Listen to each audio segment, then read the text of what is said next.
My iPhone voice memo was recording in my coat pocket when my father stared straight at the judge and swore my grandfather's business belonged to my brother now, and I stayed quiet even as something inside me snapped.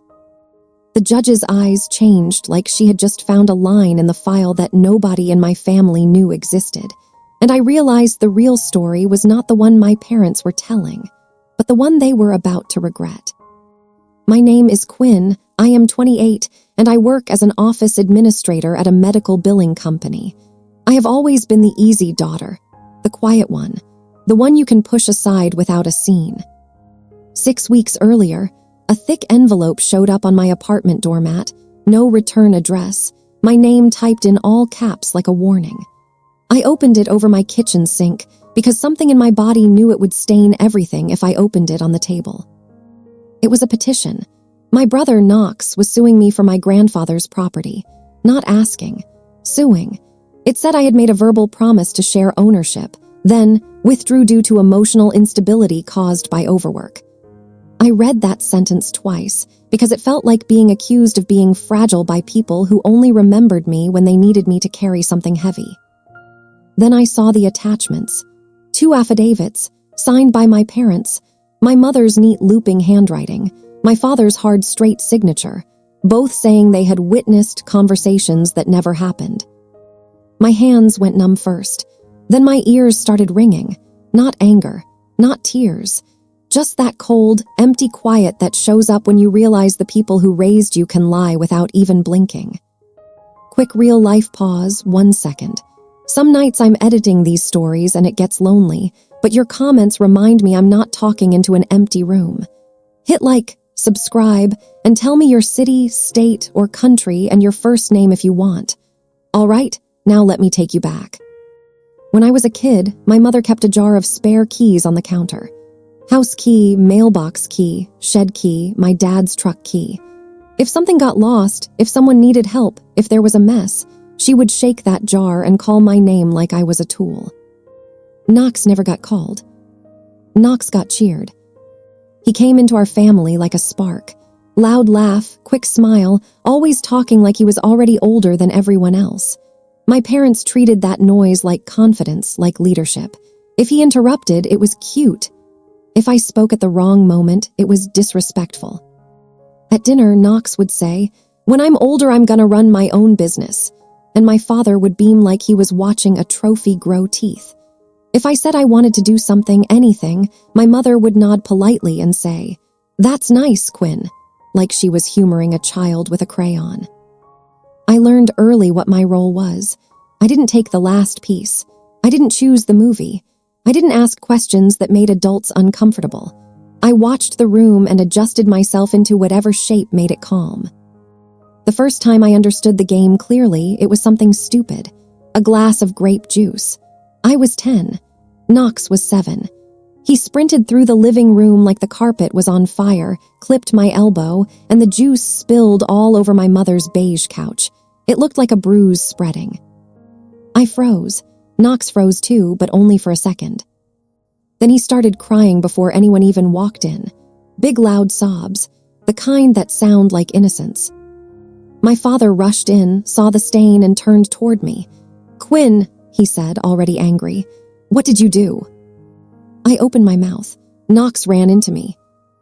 My mother arrived behind him, looked at Knox's tears, and softened instantly.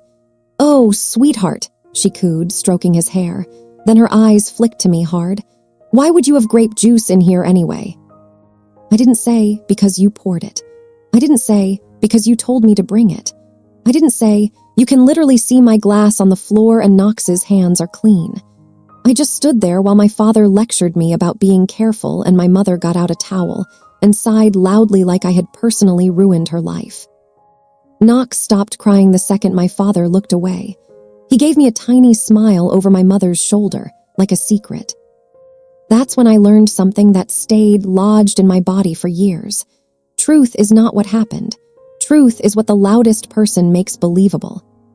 So I became quiet. And being quiet worked. It kept my father's temper from locking onto me too long. It kept my mother from turning a conversation into an interrogation. It kept Knox bored, because you can't wrestle someone who refuses to grab back. But it also turned me into the family's background music. Useful, reliable, forgettable. By 16, I was the one who remembered birthdays, the one who cleaned the kitchen without being asked, the one who sat in the waiting room with my mother while Knox got his ankle wrapped for soccer, the one who got straight A's and heard, "Good," like that was the end of it. My grandfather, Everett, was the only person in that family who looked at me like I was a full human being. He owned a tiny business on the edge of town, a modest little plant nursery with a weathered wooden sign that read evergreens and more, and an old delivery van with faded green paint. He sold houseplants, garden soil, and hanging baskets to people who wanted their lives to look calmer than they felt. When I visited him, he would hand me a mug of tea and say, "You don't have to perform in here." No tests, no roles, just me. Knox hardly ever came. He said the nursery smelled like dirt. He said Grandpa talked too slow. He said it was old people stuff. My parents didn't care. They were busy being proud of Knox. Then my grandfather got sick. Not dramatic sick, not hospital bed and speeches sick. The quiet kind that steals weight, steals color, steals time. One Saturday, I drove over after work and found him sitting in his back office staring at the wall like he was listening to something far away. He looked at me and held out a manila envelope. "Don't open it here," he said. His voice was tired but firm. "Just keep it safe." I tried to laugh it off. "Grandpa, what is this?" He took my hand, his skin papery and warm. "It's the only way I can make sure it doesn't get swallowed." Swallowed, that word landed heavy. Inside the envelope was a simple handwritten will. Not fancy, not dramatic, just clear. The nursery and the delivery van left to me. My stomach twisted, not because I didn't want it, but because I already knew what my family would do when they heard. They would treat it like a group prize, like something to divide, like something Knox deserved more than me because he took up more space in the world. My grandfather watched my face and nodded like he could read every thought. "They will try," he said. "That's why I'm giving it to the one who actually shows up." He died 3 weeks later on a Tuesday morning, the kind of day that feels ordinary until it is.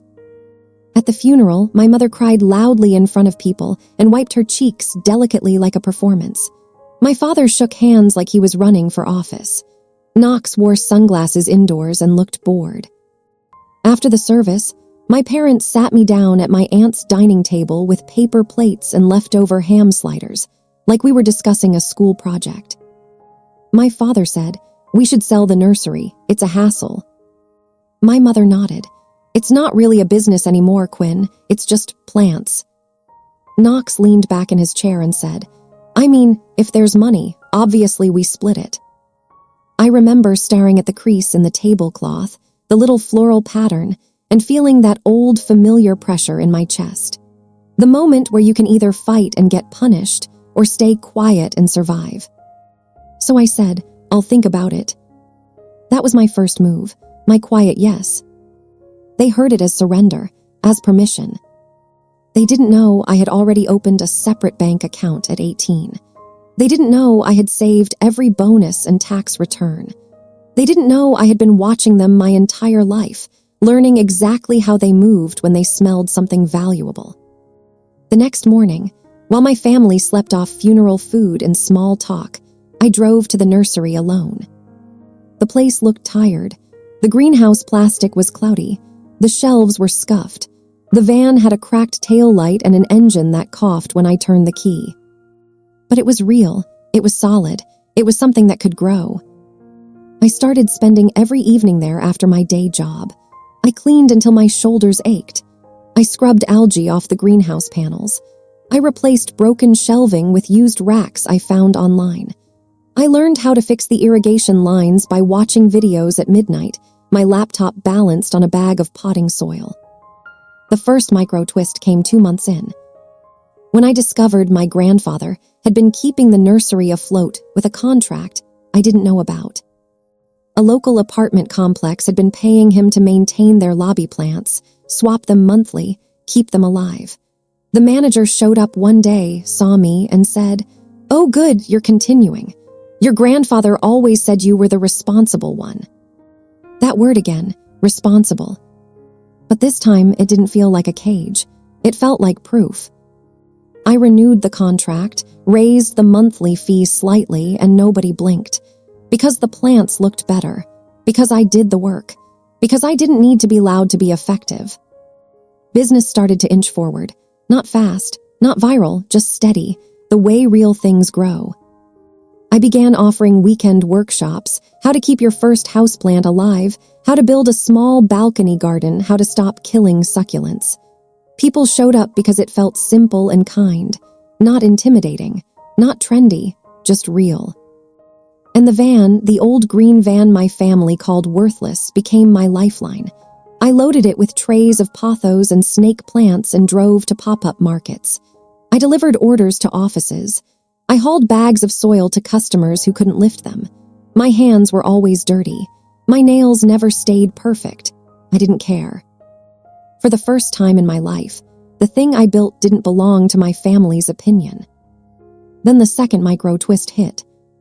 One afternoon, I got an email from a company called Thompson Green Co., asking if I wanted to merge branding for family unity. I stared at the sender name and felt my stomach drop. It was Knox. He had filed a business name using our last name without telling me, and he used it to make it look like he was already connected to what I was building, like he could slide into ownership through appearance alone. When I confronted him calmly, he laughed like I was being dramatic. "It's just branding," he said. "Relax, you don't know business." I said, "Okay." And I saved the email. I saved the filing number. I saved the timestamp. I didn't argue, I collected. Because arguing is what they expect from the weak version of me, the version they can punish. But paper does not care who is louder. A year after my grandfather died, the nursery looked different. Cleaner, brighter, alive. I hired a part-time helper on Saturdays, a college kid named Greer who loved plants and asked questions that didn't feel like traps. We painted the front sign. We fixed the van's taillight. We added online ordering. Revenue didn't explode, but it grew, steady and undeniable. That's when my mother called. Her voice was sweet, almost playful. "Mrs. Henson from church said she bought a fiddle-leaf fig from you," she said. "She said your place is busy." I kept my tone neutral. "Yeah, it's going well." A pause, then softer. "Your father thinks maybe it's time to talk about the family part of this." There it was, the smell of value, the shift. They didn't show up when the roof leaked. They didn't show up when I carried soil bags alone. They didn't show up when I cried in my car because the van wouldn't start and I had deliveries due. They showed up when other people started saying my name with respect. And that is exactly where page 1 ends, with my family leaning toward what I built, and me already holding the proof that would later make a judge stop flipping through the file and look up at me like she had just found the truth. My mother picked a Wednesday night for the family talk, like she was scheduling a dentist appointment. She told me to meet them at a chain Italian place near the highway, the kind with sticky menus and dim lights meant to make everything feel warmer than it is. I got there early, not because I was excited, but because I needed to see where the exits were.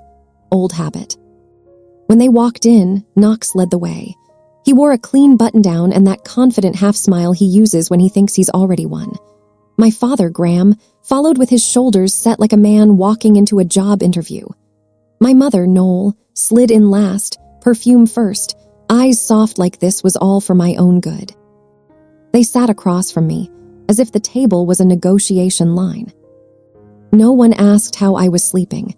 No one asked how the nursery was running. Knox didn't say, "I'm proud of you." He just put his phone on the table face down, like a quiet warning that he had people texting him, a life moving, proof that he mattered. My father cleared his throat. "We've been talking," he said. I nodded once. I kept my hands in my lap so they wouldn't see how tightly my fingers were curled. My mother smiled gently. "We just want to keep the peace." Knox leaned forward. "It's getting bigger, Quinn. You can't deny that. People are talking about it. You're busy. You're tired. That's not a judgment, that's reality." I watched his mouth form the word tired like it was evidence of weakness, like exhaustion is a moral failure. My father tapped the table lightly twice. "Here's the fair solution," he said. "We create a family LLC. Knox becomes managing partner, you keep a salary, everyone benefits. It stays in the family." A salary for my own business. My throat tightened, but I didn't let my face change. My mother added, "Your grandfather would want unity." That line hit like a cheap slap, because my grandfather's entire last act had been to prevent exactly this. I took a slow breath. "Okay," I said. Knox's eyebrows lifted. My father's shoulders loosened. My mother's smile widened like she had just solved me. They mistook my calm for surrender, the same way they always had. Knox reached into a folder and slid a stack of papers toward me. Clean, printed, neat, prepared before I ever arrived. "Just sign," he said. "It's simple. We can have our lawyer file it tomorrow." I didn't touch the papers. I looked at the top page and read the first line. It listed Knox as majority owner. Not partner, owner. I let silence stretch long enough that my father shifted in his seat. Then I said, still calm, "I'll have my attorney review it." Knox's smile twitched. "Attorney, Quinn, come on." My father's voice hardened. "We're trying to help you. Why are you making this adversarial?" My mother's hands floated up, palms open like she was soothing an animal. "Sweetheart, you always do this. You shut down, you get suspicious. We're your family." There it was, the familiar trap. If I protect myself, I'm paranoid. If I ask for fairness, I'm difficult. If I say no, I'm ungrateful. Knox leaned back, studying me like he was trying to find the weak seam. "Just think about it," he said. "Because if you refuse, it becomes a whole thing, and people will ask why you're being selfish." Selfish? That word used to slice me open. This time it landed like a pebble against glass. I nodded again. "I'll think about it." We finished the meal like actors. My mother talked about church. My father complained about traffic. Knox scrolled his phone and smirked at whatever made him feel important. I kept my voice even, my eyes steady, my body calm. Inside, my mind was collecting. When I got home, I didn't cry. I didn't rage. I didn't call a friend and vent until my voice broke. I took out a notebook and wrote down everything, the date, the time, the names, the exact phrasing Knox used when he said managing partner, the way my father said salary, the moment my mother used the word unity. Then I opened my laptop and started building my wall of proof. The first person I called the next morning was a lawyer, not a dramatic billboard lawyer. A quiet, sharp business attorney named Elliot, recommended by a woman who ran a local bakery and didn't take nonsense from anyone. Elliot met me in a small office above a coffee shop. His suit didn't look expensive, but his eyes were the kind that miss nothing. I laid out the will, the deed, the contract renewals, my bank statements, my receipts, the business name filing Knox had made, and the draft papers Knox tried to slide across the table like I should be grateful. Elliot flipped through everything slowly, then looked up. "They're trying to make you believe this is a family conversation," he said. "It's not.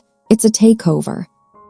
Hearing someone say it out loud made my shoulders drop a fraction. Not relief, validation. He pointed at the LLC documents. "This gives him control, not shared responsibility. Control."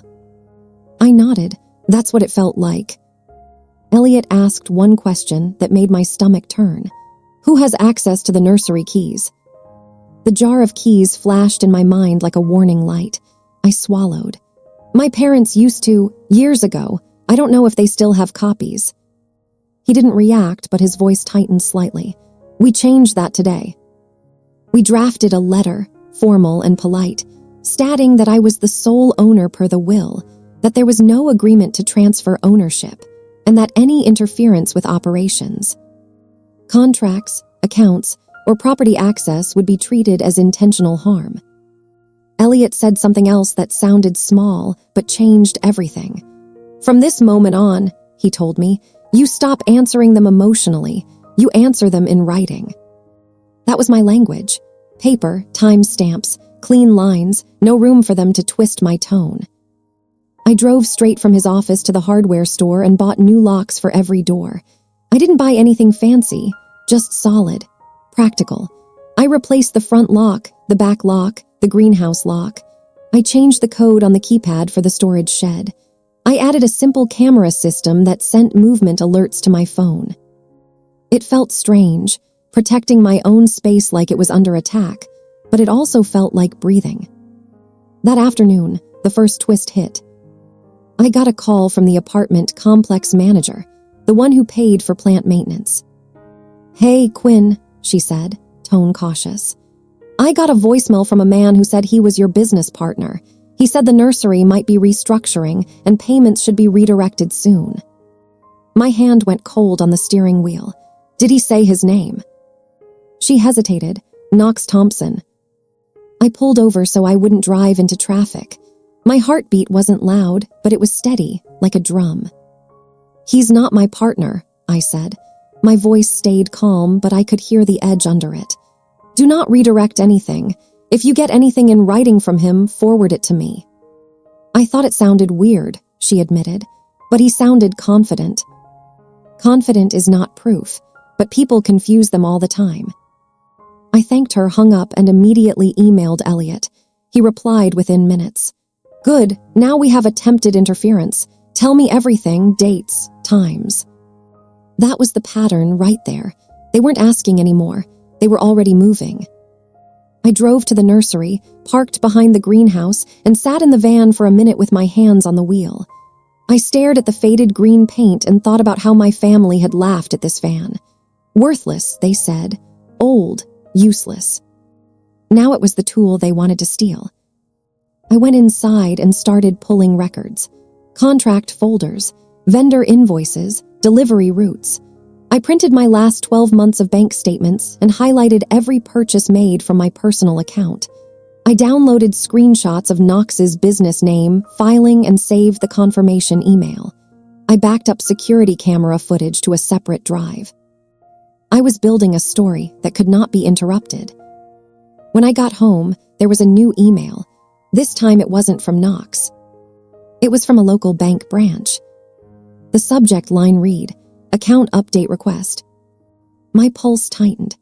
I opened it and saw a polite message stating they had received a request to add an authorized signer to my business account, and they needed me to confirm in person. I stared at the screen, my mind sharpening. I didn't have an authorized signer. I never added one. I never even discussed one. I called the bank immediately. The manager told me the request came from someone who claimed to be family and produced my mother's maiden name and my father's birthday. Details, the kind of details only people close to you know. I felt something hot try to climb my throat. I swallowed it back. "Freeze everything," I said. "Put an alert on the account. No changes without me in person with ID." The manager agreed, voice suddenly serious. "Yes, ma'am." When I hung up, my hands started shaking, not from fear, from the old frustration of being known only as an object, a thing they can access. I sat on my couch and stared at my phone, my mother's name at the top of my missed calls list. She had called twice. Knox had texted once. My father left a voicemail. I didn't listen to any of it. Instead, I opened a new note and wrote one sentence. "They are escalating." Then I wrote another. "So will I." That evening, I sent one email to my family. Short, calm, professional. "I have retained legal counsel. All communication moving forward should be in writing. I am the sole owner of the nursery and van per grandfather Everett's will.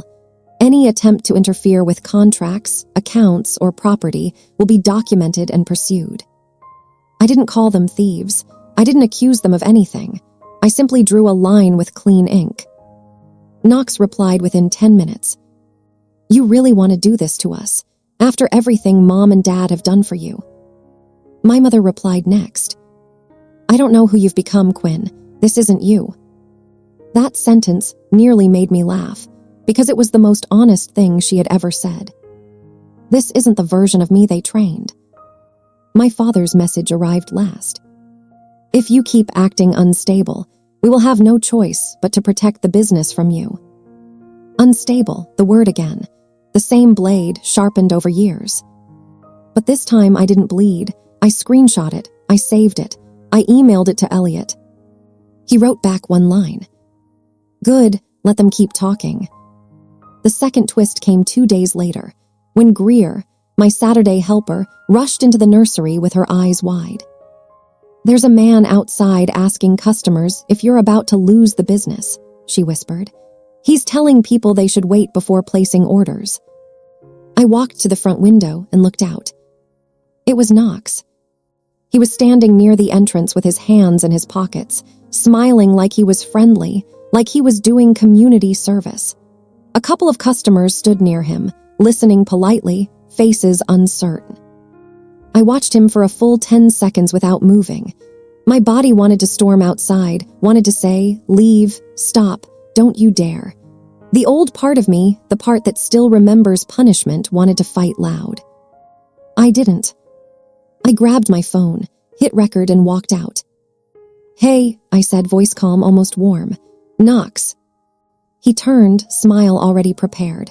Quinn, I was just telling people we might be making improvements soon. Big changes. I held my phone at my side, camera pointed toward him, my screen dark so he couldn't tell. That's exciting, I said. Can you say that again? About people waiting to place orders. His smile flickered. What? I tilted my head slightly, like I was confused. I just want to make sure I heard you right. You're saying the business might not be stable. One customer looked between us, uncomfortable. Knox's confidence bumped into caution. I'm saying we're evaluating options, he corrected quickly, glancing around. As a family. I nodded slowly. Interesting, because the business is mine. He stepped closer, voice dropping. Stop embarrassing me. We can handle this privately. I smiled lightly, the way my mother does when she's pretending. Sure, I said. Send everything you want to say in writing. He leaned in, eyes hard now. You're making a mistake. I didn't answer. I walked back inside, locked the door, and pulled the blinds halfway down. Greer stared at me like she expected me to fall apart. I didn't. I sat at the counter, saved the video, and backed it up. Then I called Elliot. His voice stayed steady as he listened. Good, he said. Now you have intimidation and attempted business disruption. Will that matter? I asked quietly. It will if they keep pushing, he replied. And they will. He was right. The next morning, as I was watering a row of ferns in the greenhouse, my phone buzzed with a notification from the security cameras. Motion detected at the back door. My heart didn't race, it sank. I wiped my hands on my jeans and pulled up the live feed. My father was there, standing near the back entrance like he belonged there. My mother stood beside him, arms folded, face tight. And Knox was holding a set of keys, trying one after another in the lock I had replaced. For a second, I just watched them struggle with a door that no longer answered to them, and something inside me went very quiet. Then my father looked straight up at the camera, as if he could see me through the lens, and he raised his phone to his ear. A beat later, my own phone started ringing. Dad. I let it ring. On the screen, I watched him speak into his phone anyway, jaw moving, anger building. Knox yanked on the handle again. My mother paced once, then stopped, her mouth tight like she was holding back tears meant for an audience. I didn't move toward the door. I opened my contacts, found Elliot's number, and called him instead. When he answered, I kept my voice low and steady. They're at the nursery trying to get in, I said. All three of them on camera. Elliot exhaled once. Do not confront them, he said immediately. Stay inside. Call local police for a trespass report if they don't leave. And Quinn, listen carefully. This is about to become a court case. As if the universe wanted to prove him right, my email chimed. I glanced at the subject line and felt the air change in my lungs. Notice of hearing, emergency petition filed. My brother wasn't just trying keys anymore. He was trying to take my life with paperwork. The email was short, like a knife that does not waste motion. Knox was asking the court for an emergency order, claiming I was emotionally unstable, incapable of running the nursery, and a danger to the business. He wanted temporary control of the property, the van, and the bank accounts until a full hearing could be held. He even asked for a restraining order that would keep me away from my own greenhouse, as if I were the intruder. I stared at the screen until the words stopped looking like English and started looking like a trap. Outside, my father kept tugging at the back door, still trying keys that no longer fit, still acting like a locked door was a personal insult. My mother stood behind him, tight-lipped, checking her phone like she was waiting for permission to be cruel. Knox tried the handle one more time, then stepped back and pointed at the camera, talking to my father like a coach. My phone kept ringing. Dad, Mom, Knox. I did not answer. I slid down against the wall inside the office and forced my breathing to stay slow. I could feel my body wanting to do what it always did around them. Shrink, apologize, make it easier. But I also felt something else, heavier and steadier, like a root going deep. This was my place, my work, my name on the deed. I called the non-emergency line and reported trespassing. I did it without drama, without shouting. The dispatcher asked if I felt safe. I said yes, because I was behind a locked door with cameras running and proof saving itself every second. A patrol car arrived 10 minutes later. From the camera feed, I watched the officer speak to my father. My father's hands moved too much. Knox stood with his arms crossed like a victim. My mother dabbed at her eyes like she was on a stage. The officer spoke calmly, then gestured toward the road. My father's face went red. Knox said something quick, like he was trying to control the narrative. My mother shook her head slowly, as if I had betrayed them by changing a lock. And then, finally, they left. No grand scene, no screaming. Just their tires rolling away, the quiet after, and the realization that they had already crossed a line they could not uncross. That night, Elliot met me at the nursery. Not in a heroic way.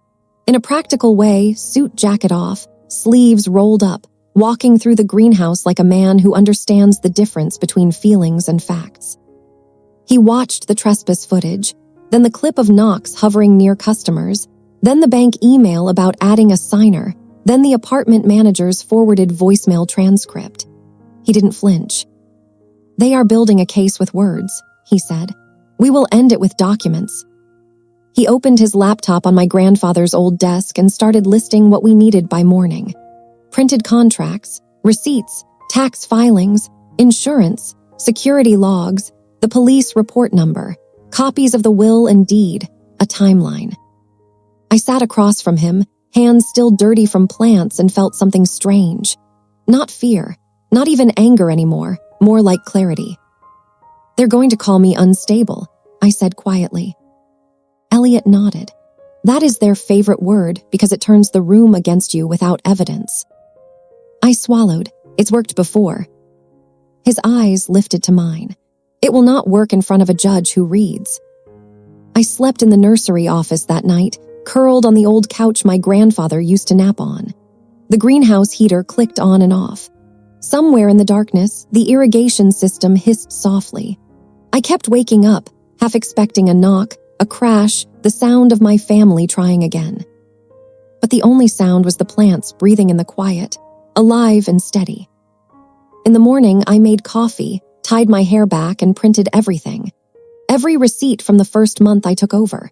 Every invoice for new soil, new trays, new shelving. Every payment for the van repairs. Every email confirming contract renewals. Every deposit into the business account. Every withdrawal linked to supplies. Every tax form. The stack of paper looked like years of invisible work made physical.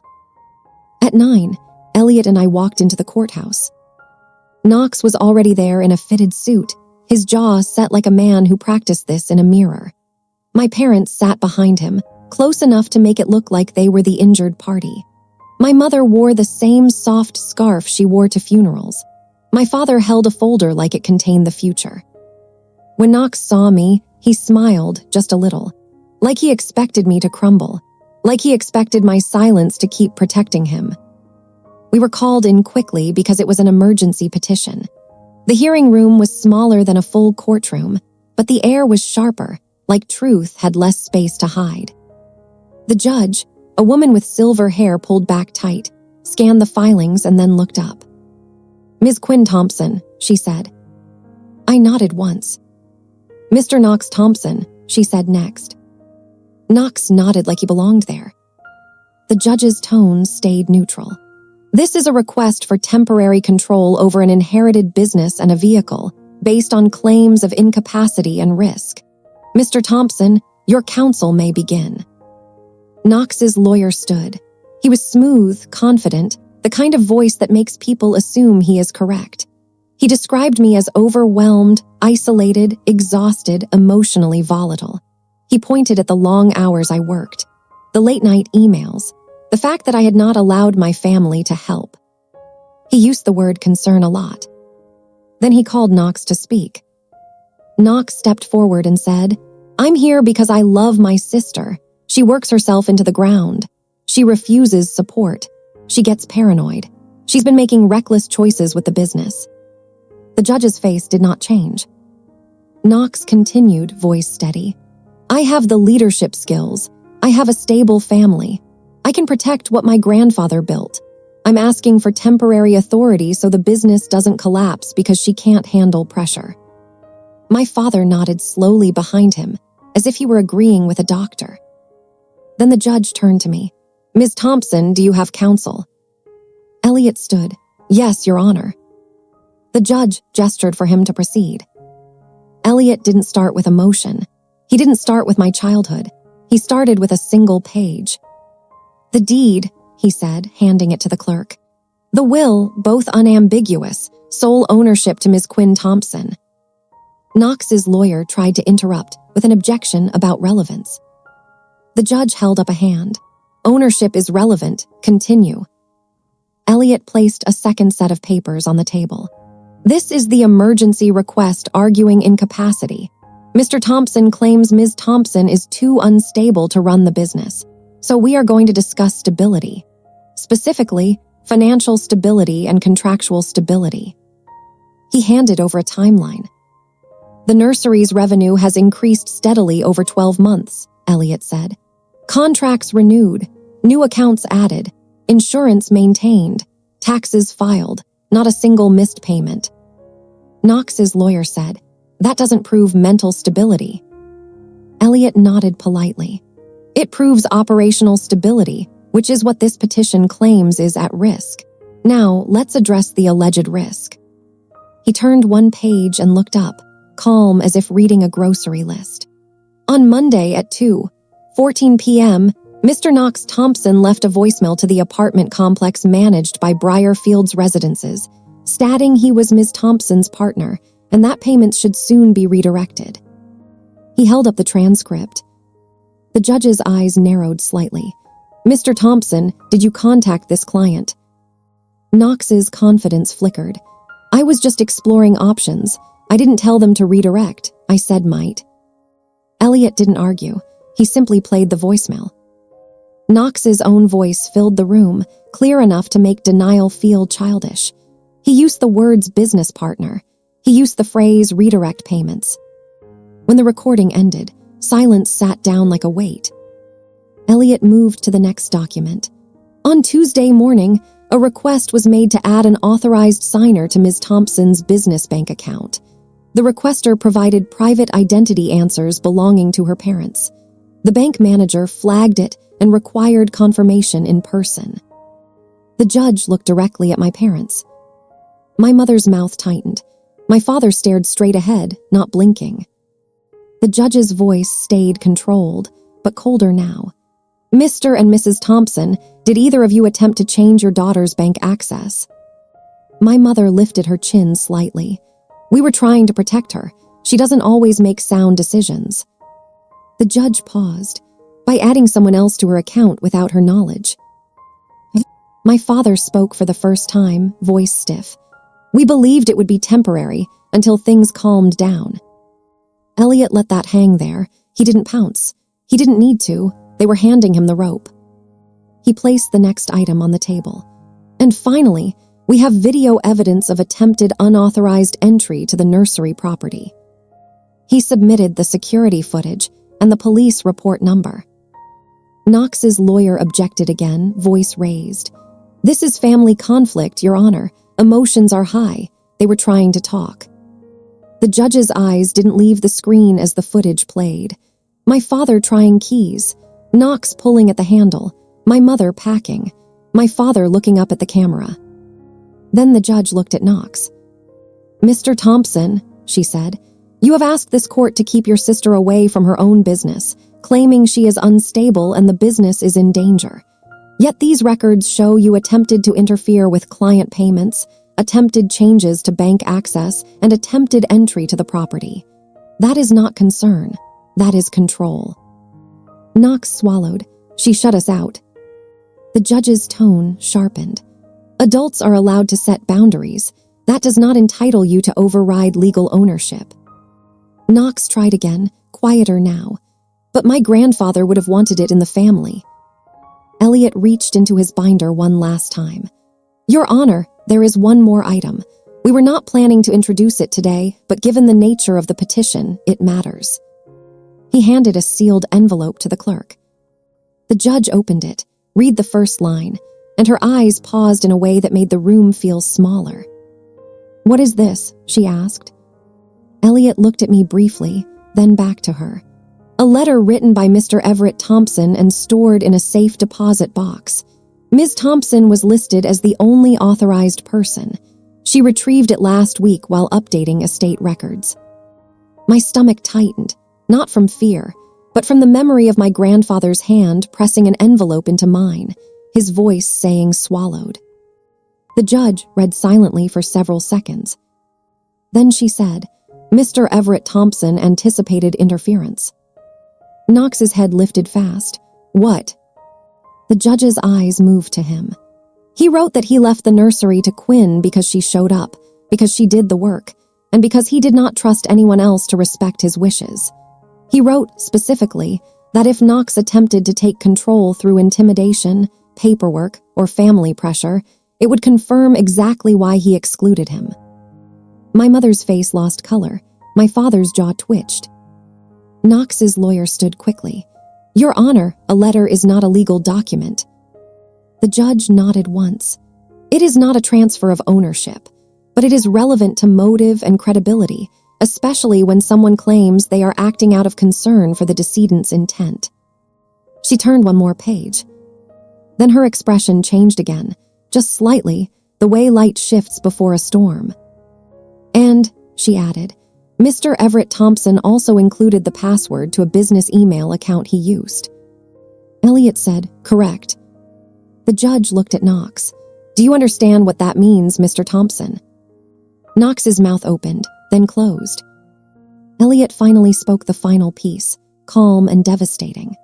"After Ms. Thompson accessed the account, she found an email draft written by Mr. Everett to his attorney dated months before his death. It details concerns that Knox had already asked him to sign papers to transfer the nursery, and that Knox called Quinn weak and easy to push. Mr. Everett wrote that he refused, and that he wanted a clear record in case there was a challenge later." The room went silent in a different way now. Not curious silence, not waiting silence. The silence you get when the truth lands and nobody knows where to put their hands.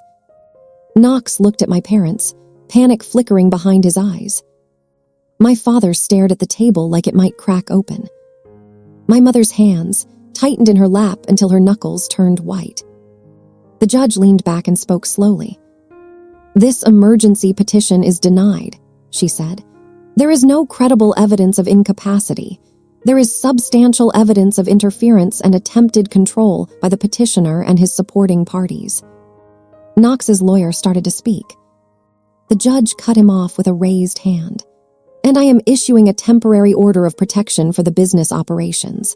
Mr. Knox Thompson, you are not to contact clients, vendors, or financial institutions associated with this nursery. You are not to enter the property. You are not to represent yourself as an owner or partner. Any violation will be considered harassment and may result in sanctions." She looked at my parents. "This applies to you as well, Mr. and Mrs. Thompson." My mother's breath caught like she had just been told no for the first time in her life. My father finally looked up, and for a second I saw something almost human there. Not remorse, more like surprise that the world did not bend to his voice anymore. The judge's gaze returned to me. "Ms. Thompson," she said, "you are entitled to run your business without interference. I suggest you continue to document everything." I nodded once. I didn't smile. I didn't need to. Outside the hearing room, Knox caught up to me in the hallway, voice tight. "You planned this," he hissed. I looked at him the way I look at a customer who tries to return a dead plant and blame the soil. Calm, direct, finished. "No," I said, "you did." My mother stepped forward, eyes shiny. "Quinn, please, this is going too far." I held her gaze. "It went too far when you tried to get into my building with old keys." My father's voice turned low and sharp. "You're tearing this family apart." I nodded slowly. "You should have thought about that before you signed papers calling me unstable." They stood there, all three of them, trapped in the reality that silence does not mean weakness when the silence belongs to the person holding the proof. That evening, I went back to the nursery alone. Greer was still there, watering seedlings, moving gently like she belonged in the quiet. She glanced up. "How did it go?" I took a breath that felt like it reached deeper than my lungs. "It's done," I said. She smiled, small and real. "Good." I walked through the greenhouse, touching the leaves lightly as I passed, not because they needed it, but because I did. The plants didn't care about my family's opinions. They only responded to what was real. Light, water, time, consistency. On my desk, my phone buzzed with a new email. It was from the apartment complex manager. Subject line, "One more thing." Inside was a forwarded message Knox had sent her earlier that week, before she warned me. In it, he attached a fake invoice with a new payment address. His name was on it, Thompson Green Co. But what made my stomach drop was the signature line at the bottom. He had typed my name. Not Knox Thompson, not Thompson Green. He had typed Quinn Thompson, owner. I stared at it, the audacity, the way he tried to wear my identity like a coat.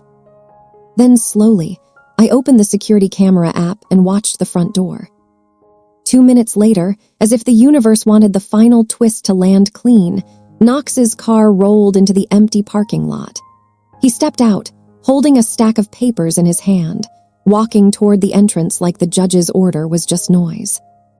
He reached the door, tried the handle, and found it locked. He knocked once hard. I didn't move. He knocked again, louder. I turned on the speaker connected to the door camera, not to argue, not to beg, not to explain. I simply said, "Smile." He froze, confused. I watched his eyes lift toward the camera. Then I pressed one button and sent the email, the fake invoice, and the video timestamp directly to Elliot, with the subject line, "Violation." Knox stood outside my nursery, caught in the light, holding his own evidence in his hands, while the system he thought he could manipulate quietly turned against him.